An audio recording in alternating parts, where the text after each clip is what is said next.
Hello everybody, Anime Girl Root Beer here. I don't feel like being on camera for this one.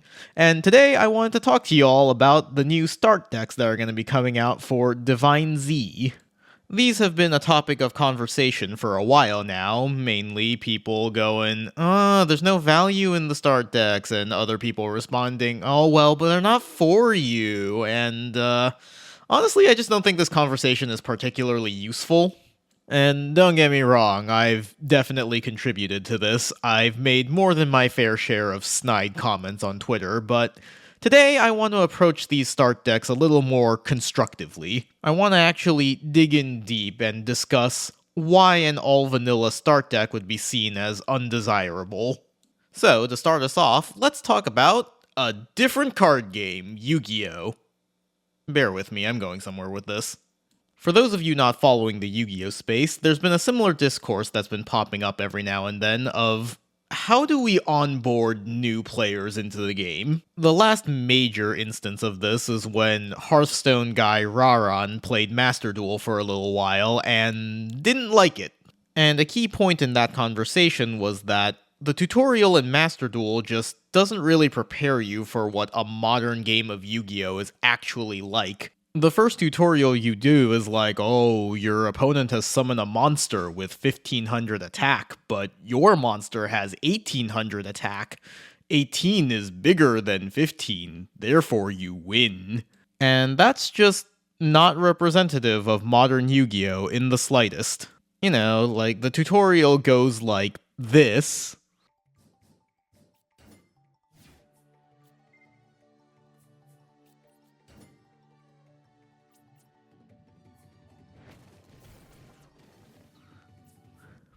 But then you go onto the ladder, and then games end up looking like this.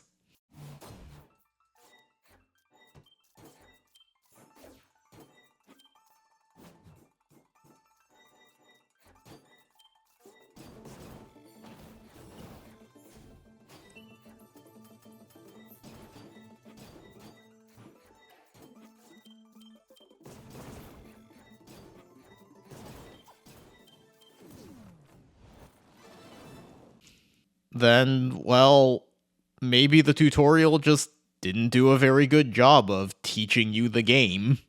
And so that begs the question, what kind of new player experience should we be trying to create? And with that question, we will be returning back to Vanguard and our vanilla start decks.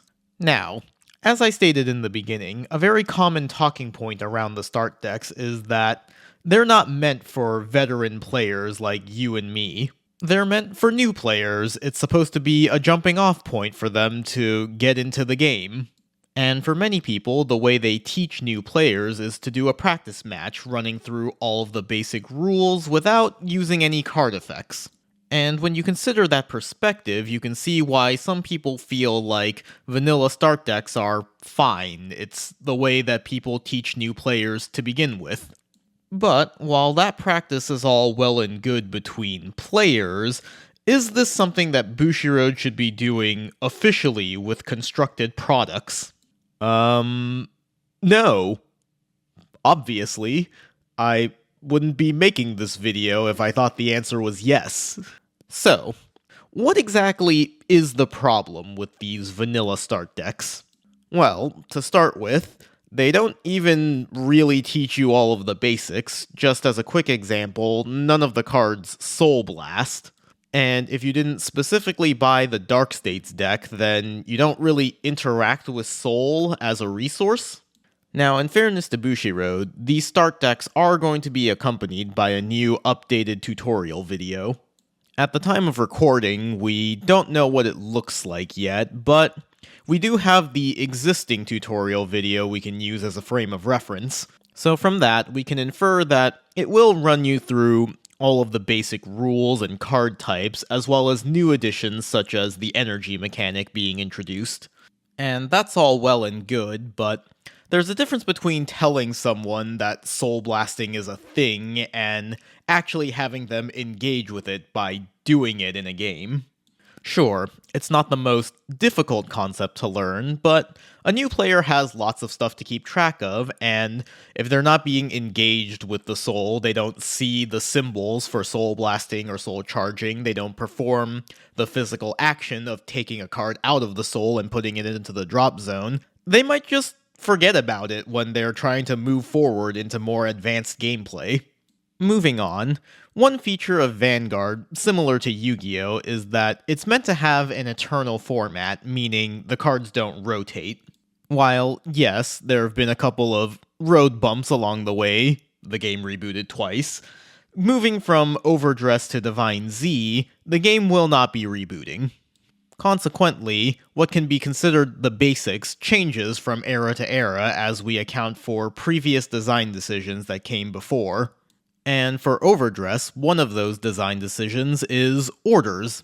Originally introduced in V, orders were always kind of a throwaway concept there, they never really got fleshed out. And moving from V to D, one of the design shifts that occurred was making orders a much more integral part of the game. Decks such as Zorga or Bavsagra, as well as the entire nation of Brantgate, revolve around using orders as their primary mechanic, and many decks will play orders just because they're good cards. I think it's safe to say that for a normal player trying to go beyond just the basic rules, orders are something that they will very likely encounter during normal gameplay. And because they're all vanilla, the start decks don't have any orders. Much like the soul, it's not a particularly difficult concept to grasp, it's explained in the basic tutorial we have right now, but it is still something that can trip up an inexperienced player. Especially because I think orders are a case where the basic rules don't really convey how they're actually used in-game. So everyone watching this probably already knows that you can only play one order a turn, and that playing an order and using the ability of an order are not necessarily the same thing. Let's use the mask as an example. It has two effects. The first effect activates when it's played, it lets you search the top 5 for a mask or dragon tree unit, and then the second ability activates in the drop zone to let you re-ride. A common play with the mask is you'll use the top 5 search effect, and now that the order is in the drop zone, you then use the second ability to re-ride and gain a bunch of advantage. This is all perfectly legal, and you've probably run into it since mask decks are still pretty good at the time of this recording. But now imagine that you're a new player.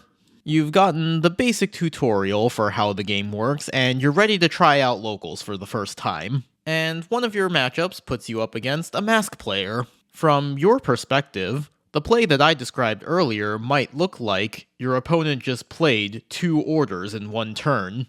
You only got the bare minimum explanation from the tutorial, and because the start deck you're playing is all vanilla, you never really got any hands-on experience with how orders work.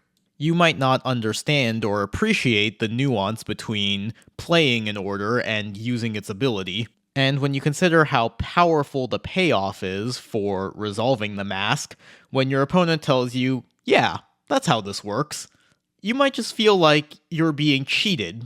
This then raises the question, shouldn't Bushiroad be teaching new players about these sort of things?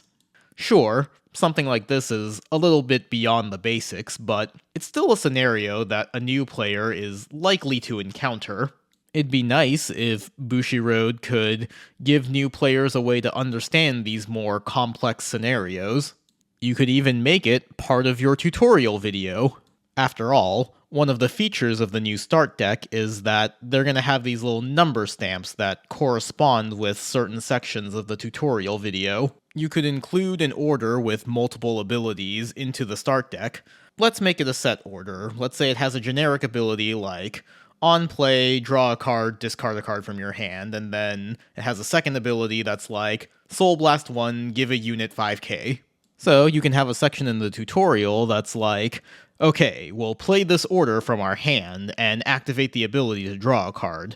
Then we're going to use the second ability of this order to give one of our units power. And then some other character can be like, whoa, what? I thought you could only use one order a turn. And the tutorial character can be like, yes, but using the ability of an order and playing an order are two separate things, so use this knowledge to your advantage in games. That way, new players can have a baseline of knowledge for some of the more advanced concepts in the game. Alright, so we've talked about some of the more objective mechanics that are left out by these vanilla start decks. Let's move on and talk about more conceptual ideas. What kind of impression will new players get from these vanilla start decks? And to illustrate what I mean, let's take a look at the Stoicheia start deck. The main ability of the Stoicheia Grade 3 is to Energy Blast 4, you discard the top 2 cards of your deck, and then choose 2 Grade 3 or lower units from your drop zone and call them to rearguard circle. This ability is not particularly impressive on its own, especially compared to some of the other start deck bosses, which mostly just give you a 4th attack. You're summoning 2 guys. They don't even gain power. Now, the obvious defense of this card is, it's not meant to be impressive on its own. It's a toolbox card. You're supposed to summon 2 guys with really powerful abilities, except, oops, the start decks are all vanilla. So you don't really get to experience the full capability of your deck. Another example is with the Dark States TD. One of the real units, which is just the same guy with the same name and art that's going to be in DZ1, has an ability that lets you counterblast 1 and put another front row rearguard into your soul to draw a card. Now, for a new player, trading out one of your rearguards for a random draw off the top might not seem entirely worth it, but put into the full context of the deck next to the Grade 3, you realize, like, oh, there's a combo there. I put a guy into my soul to draw a card, and then the Grade 3 calls it back out. And it sucks that you can't just discover that over the course of playing your deck. You have to go out of your way to buy more cards and upgrade before you can really discover what your deck is capable of. You're essentially paywalling the experience of learning and growing in the game. And if I were a new player, I would find it really off-putting that my upgrade to my deck is to just go out and buy the same cards with the same name and same artwork, just they have text now. Instead of being an actual upgrade where you grow and try out new ideas and strategies, you're essentially just putting the starter deck to the state that it probably should have been in when you bought it. So what should have been done instead? At the beginning of the video, I asked the question, what kind of new player experience should we be trying to create? Keeping that objective in mind, I think I can understand how Bushiroad arrived at the start decks that we're going to get. They're trying to create a more curated experience. They're making a new tutorial video to go alongside these start decks, and certain cards in the decks have little markers that correspond to relevant sections in said video. At the same time, we're also at the beginning of a new era in the game. Overdress is over, and it's time for Divine Z. And because we're at the start of a new era, it makes sense that Bushiroad would want all 6 nations to be represented in a new starter product. While it would be nice to get a 2-player starter product like other TCGs have, this particular moment might not be the right time for it. If the pattern of support for Divine Z ends up being similar to Overdress, maybe after 3 or 4 sets we could revisit the idea of having a 2-player starter set. Use it to fill in the gap between seasons of the anime. And so, in order to create a simple, streamlined product that's easy to make a universal tutorial video for, they made all the rearguards vanillas and gave the Grade 3s very similar abilities. That being said, there is a model for having a standardized deck set that also gives a player a bit more of a long-term value, and that's the Willdress TDs. You know, the one with Youthberk, Leonorn, and Drajuld. Now, I was critical of that product when it came out because of the disposable Grade 3s. I really didn't like the idea of having to buy the real version of your boss unit. But there was one thing about them that I really liked, and I'm frustrated Bushiroad decided not to do it again for these starter decks, and that's the upgrade packs that was included with the TDs. They had alternate versions of some cards that had their ability text removed for tutorial text explaining things like boost and intercept. as well as a couple of decent rear guards that provided modest upgrades for the trial decks.